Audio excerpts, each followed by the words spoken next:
of course, we live far away, but they do their best to make everything special for us and remember us for holidays and birthdays. And Dad always gets on the phone when Mom and I yak and yak and yak and yak.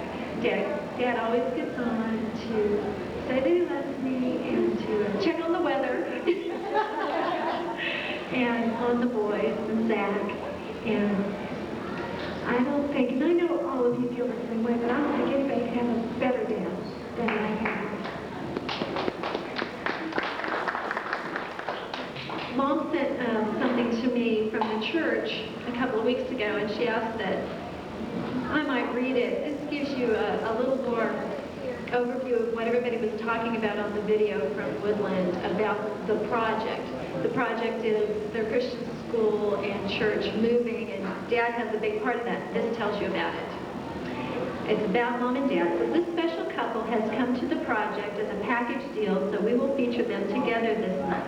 Don and Yvonne Schaus, married 45 years, have lived in Woodland and belong to First Baptist Church since 1957. Both of them have held key leadership positions in the church, as well as doing those behind-the-scene elbow grease tasks that keep a church functioning. Together, they owned and operated the Union 76 station on Woodland's Main Street, which included a U-Haul dealer and distributorship for 22 years. Their adult married offspring include Linda and husband Zach, Andy and Candace's wife Candace.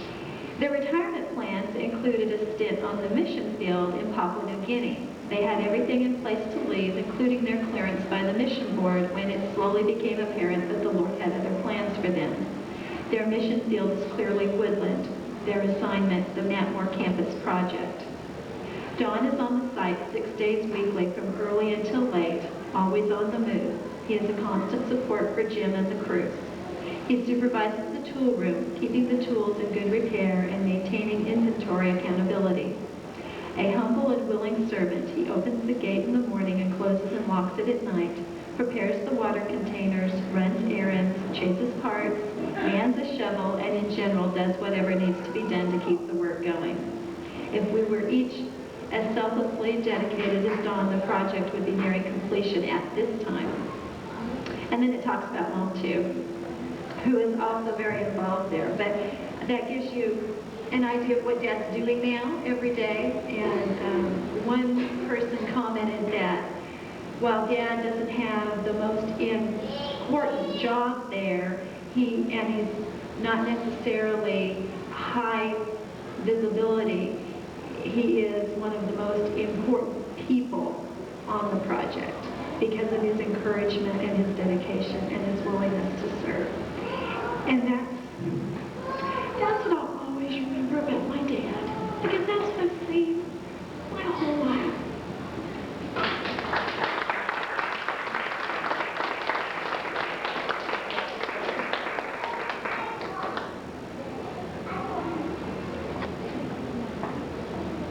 To share with you. This came from Raymond Leos. Please extend my greetings to all the Schaus cousins as you gather, and a special happy birthday to those special honorees. We just came up I-57 past David Lorraine's yesterday morning, and I wondered just what your time schedule was for the reunion. We went on then to Kansas City and Richmond, and then they had a load for us going on to Ohio. We're now in Brookfield, getting ready to head on east, spend the rest of the weekend with Douglas at Dayton. Have a good visit, all of you. Right away. Come up and say anything? Oh, all right. Okay, I'll let you. I figured maybe he was going to say something about Don, and I'd be the last one, but I'll let him be the last one. I could go on and on and on, but I won't. We've had a very good November, the 45 years. And there's only one real story that I think I'll share that stands out, and that was probably as much my forgetfulness as his. We had both needed to be at the church. One of our past ministers had passed away, and the funeral was at our church. It was on Sunday afternoon, Don was an usher, and so he had to go early. I was helping with the meal that we served afterwards, and so we came in separate cars. And everything went fine, and Don came in to help clean up. We had to be up at Tahoe for a meeting that was starting that evening, and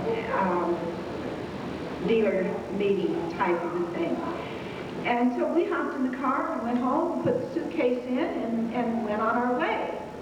So we came home and drove up the driveway, and I said, Don, your truck's not here. Somebody must have stolen it. And so we thought, and we couldn't think of any explanation, and so we called the police. The police come out and take a report and fingerprint it, and then we decided, well, let's go have some dinner. We weren't any mind of frame to cook, so we went and had dinner, and we came home and drove up in the driveway, and I think it was Don says, you know what? I know where that truck is. It's over in the church parking lot. That was a senior moment before we became seniors.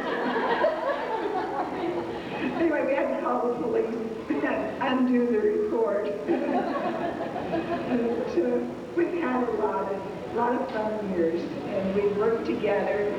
You know, I'll say that not a lot of husbands and wives can work as closely together as we did in a business, but we got along real well, and that I give Don the gratitude, thank you. He's a very easy person to work with, and we've had a lot of fun over the years. Thank you, Don, and I love you too. Husband, I just want to say a few words. You know that he made me, when I was dating Linda, before I married my wife, he made me work. I remember coming to the house, because I was dating Linda, and he had to build a sidewalk on the back of the house and the whole side of the house, and he had some surgery, and so I did all the carrying and the mixing, and he just told me where to go, what to do. But I remember the day that I wanted to ask him for his daughter's hand in marriage, and boy, I was nervous. And I came to the house, and I just couldn't seem to, he knew what I was doing, what I was going to do, and he wouldn't say anything. He was just sitting down like this on the sofa, and they were giving us every opportunity. The ladies were in the other room so that I could ask him, but I was so nervous I just couldn't get it out. I think it took me hours before I asked, I'd like to marry your daughter, and he said it was fine. So.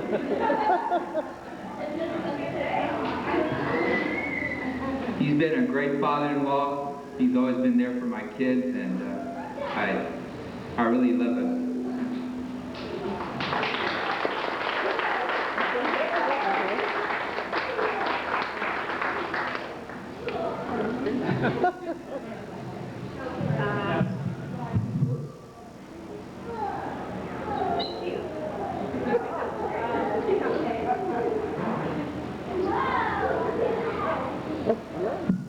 Thank you.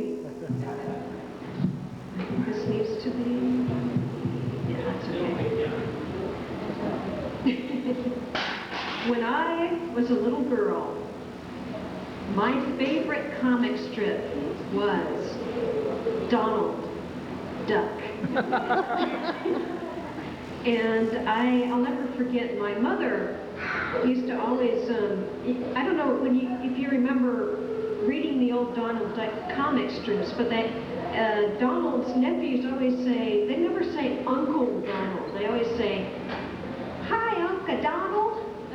And my mother would always always pick up on that. She said, yeah, we're going to see your Uncle Donald, and your Uncle Donald is going to come over and visit. But anyway, Uncle Donald, I just want to say that I love you and I respect you. I'll never forget those times when I got to see you, and you're my favorite uncle.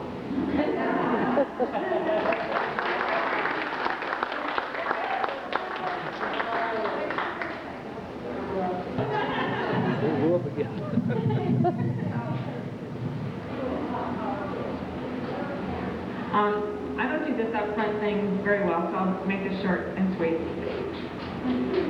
And I don't do this very well either, so I just want to say,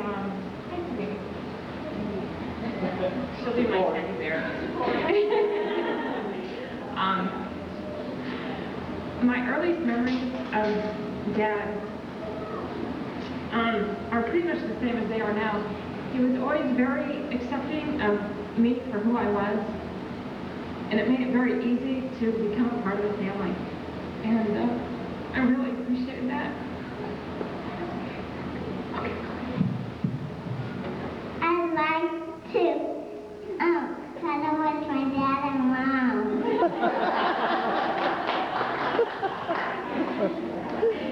Anyway, and then one of the other things that has really impressed me about Dad, I did not grow up in a Christian home. So it was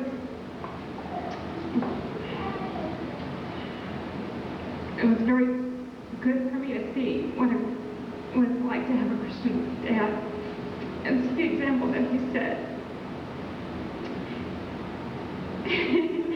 And I was very comforted at knowing that my husband would be a good dad because he had a great example of a good dad. And just to see his servant's heart and see his willingness to help when anybody ever needed help. And so anyway, I just appreciate Dad for who he is, his loving heart, his kind heart, and his servant's heart. Thanks, Dad.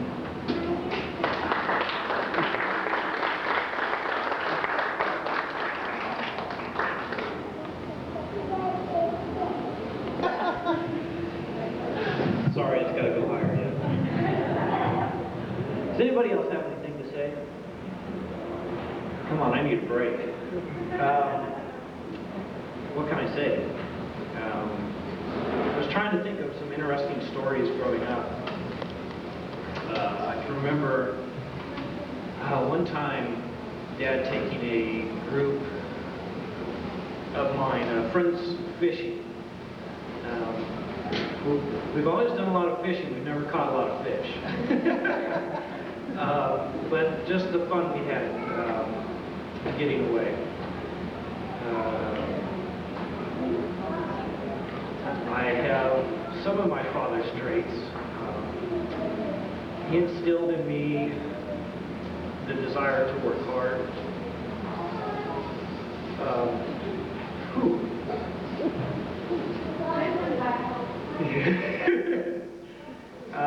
He instilled in me the desire to be the best that I can be.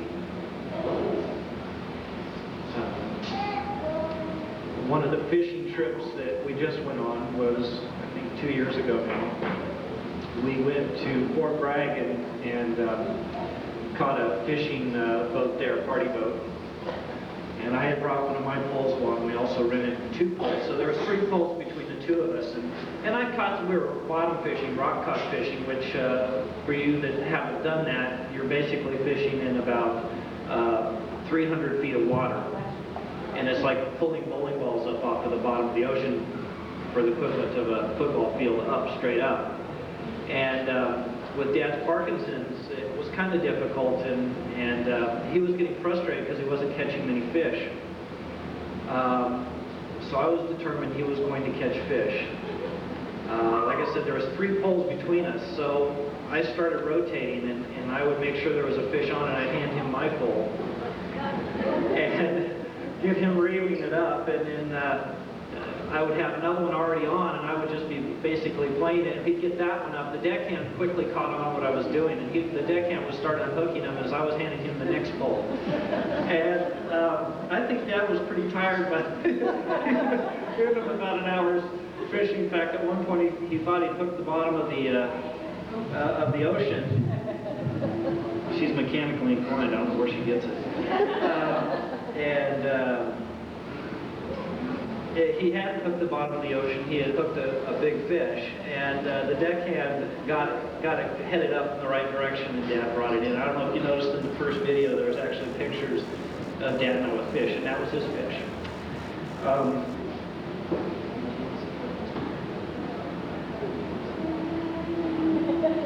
Okay, one more time.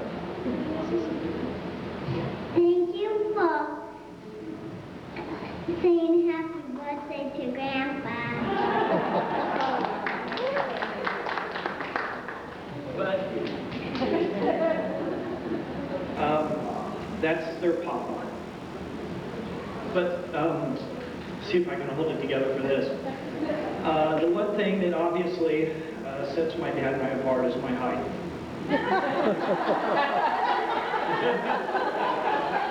But I've said it before to him, I'll always look up to you, Dad.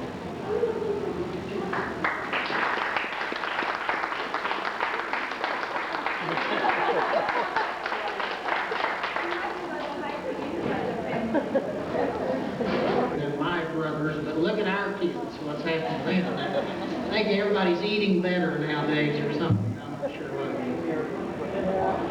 Speaking of eating, we have in the other room another surprise, and we'd like for everyone in just a moment to go back into the tables and sit down, and we're going to share something in there.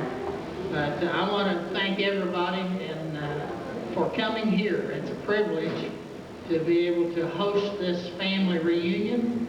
As we get older, and it's hard to realize that I'm the baby. Does anyone know how old I am? Everybody knows. I'll be 55 in October, so that tells you how old the rest of them are. We're fast approaching, and some of us have passed the ages of our parents when they passed away. So we need to do this a lot. Yes, Charles. You segue right into what I want to say, because I'm in corporate. 1 minute. Yes. And we were on a 5-year schedule, right? Well, as many of you are aware, since our last one 3 years ago, we lost 3 cousins. It dawned on me, as Tom just said, we're not getting any younger. At least the 7 of us aren't. And so what I would like to propose, and see what you think, I would like to go to a 3-year schedule, which would make our next Laxey reunion next summer, 2000. What do you think about that? Is that possible? Is that doable? No, sir.